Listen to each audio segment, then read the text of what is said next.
Hello guys, स्वागत है आपका इस सेशन में। पिछले सेशन में हमने देखा मनी लॉन्ड्रिंग क्या होती है, उसकी 3 स्टेज क्या होती है, 3 स्टेजेस क्या होती हैं। प्लेसमेंट है, इंटीग्रेशन है, लेंडिंग है।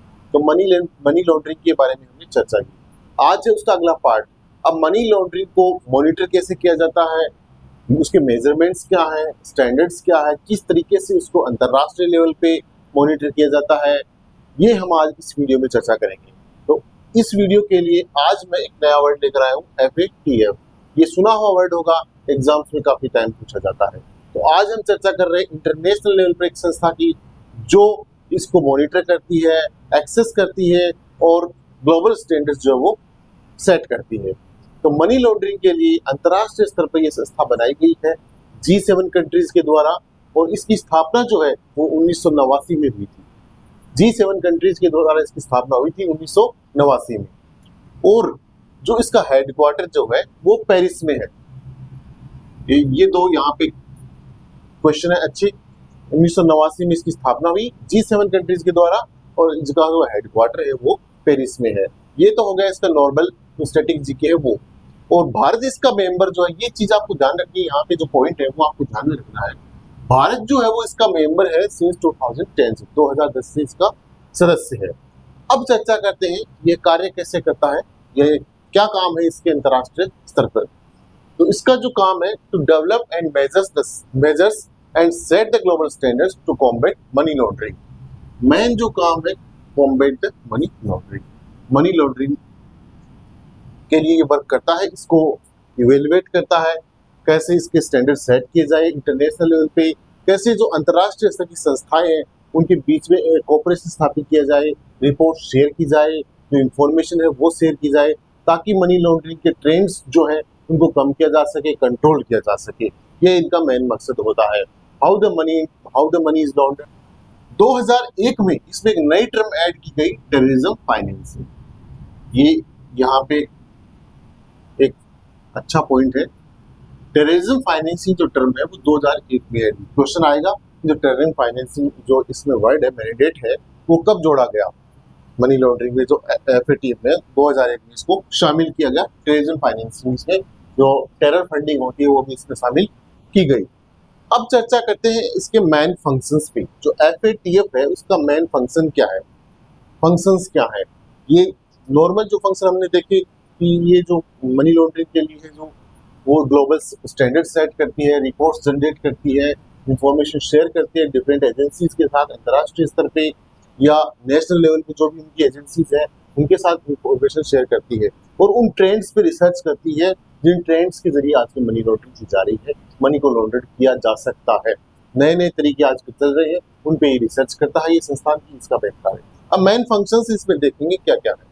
Setting global standards and recommendation देता है डिफरेंट कंट्रीज को मनी लॉन्ड्रिंग के लिए कि how to control the money laundering. इस पे ये रिकमेंडेशन भी देता है। ग्लोबल स्टैंडर्ड्स जो है, रूल्स गाइडलाइंस है, वो सेट करता है। मॉनिटरिंग एंड इवेल्युएशन, मॉनिटर करता है और इवेल्युएट करता है। प्रमोटिंग इंटरनेशनल कोऑपरेशन, और जो अलग अलग एजेंसीज है या अलग अलग देश है उनके बीच में कोऑपरेशन स्थापित करना, एक मध्यस्थ की तरफ ये काम करता है मनी लॉन्ड्रिंग के लिए। चौथा आता है नेमिंग एंड शेमिंग। ये काफी इंपॉर्टेंट है यहाँ पे दोस्तों, ये गाइस काफी इंपॉर्टेंट क्वेश्चन यहाँ से होता है, नेमिंग एंड शेमिंग।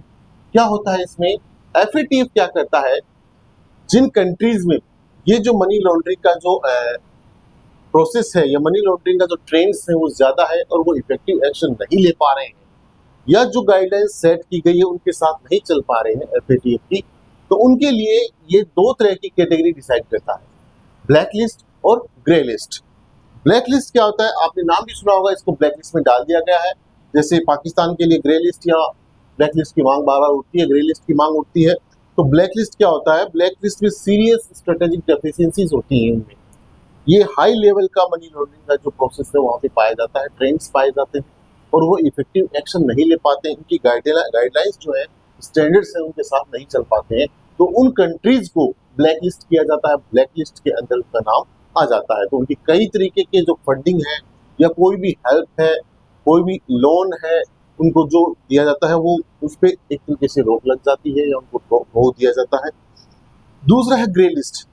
ये इससे थोड़ा कम होता है। इसमें जो मनी लॉन्ड्रिंग का प्रोसेस है, जो मनी को लॉन्डर करने का ट्रेड फाइनेंसिंग है, वो ग्रे लिस्ट में थोड़ा कम आता है। ग्रे लिस्ट में क्या होता है, इसमें जो कंट्रीज हैं वो इफेक्टिव एक्शन लेती हैं। हालांकि उनमें ये जो मनी लॉन्ड्रिंग का जो है वो टेररिज्म फाइनेंसिंग है, मनी लॉन्ड्रिंग है, वो ट्रेंड चलता है, लेकिन उनमें जो है वो कंट्री लगातार कोऑपरेट करती है FATF के साथ और लगातार वो इफेक्टिव एक्शन लेती है इनके खिलाफ, तो उनको ग्रे लिस्ट में रखा जाता है। और टाइम टू टाइम ये अपडेट होती रहती है दोनों लिस्ट, इनकी मीटिंग्स होती हैं। तो ये दो लिस्ट है, आपको ध्यान रखना। जैसे ब्लैक लिस्ट में अभी जो है नॉर्थ कोरिया, ईरान और म्यांमार का नाम शामिल है, और ग्रे लिस्ट में कई कंट्रीज है। तो ये थी मेन चीजें। अब एक चीज इसमें और है ध्यान रखनी, FSRB क्या है। FATF स्टाइल रीजनल बॉडीज, इसमें कई संस्थान हैं जो जुड़े हुए हैं इसमें, इसलिए इसको FSRB कहा जाता है। FATF स्टाइल रीजनल बॉडीज, कई तरह के संस्थान इससे जुड़ी हुई हैं, कई संस्थान हैं। तो अब इसमें मेन चीज जो है अपने को देखना है एग्जाम की दृष्टि से, India is also the member of 2 FSRB। India जो है, भारत जो है 2 FSRB का और मेंबर है। जैसे एक है एशिया पैसिफिक ग्रुप और दूसरा है यूरोपियन ग्रुप। ये हमें ध्यान में रखना है, माइंड में रखना है कि दो जो ये FSRB है, जो रीजनल बॉडीज है FATF की, इनका भी भारत सदस्य है।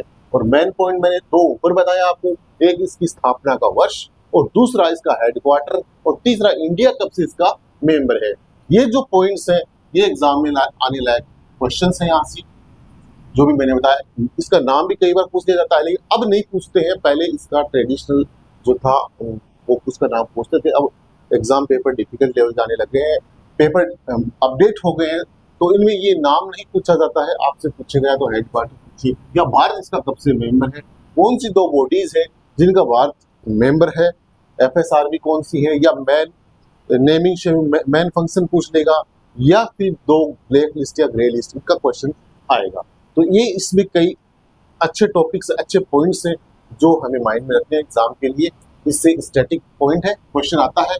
ये अंतरराष्ट्रीय स्तर की संस्था है, इंटरनेशनल लेवल की। ये विभिन्न देशों के साथ वर्क करता है। जैसे कि भारत है, भारत में अलग इसकी एक संस्था है जो इस पे मॉनिटर करती है, जो रेगुलर इसकी मॉनिटरिंग का काम करती है, इवैल्यूएशन का काम करती है। FIIND इसको बोलते हैं, उसके बारे में हम नेक्स्ट पार्ट में चर्चा करेंगे।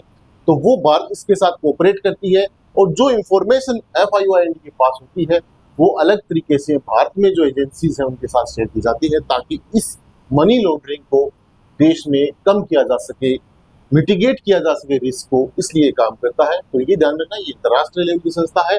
और जो नेशनल लेवल की हम अगले वीडियो में देखेंगे। इसके मेन फंक्शन हमें ध्यान में रखने हैं, लिस्ट, ब्लैक लिस्ट और ग्रे लिस्ट क्या है, FSRBs क्या है, स्थापना का वर्ष क्या है, G7 कंट्रीज के द्वारा इसकी स्थापना की गई, भारत इसका कब से मेंबर है। तो ये मेन पॉइंट्स थे। आज का ये छोटा सा टॉपिक था। नेक्स्ट में हम पढ़ेंगे कि भारत में इसको कौन सी संस्था कंट्रोल करती है।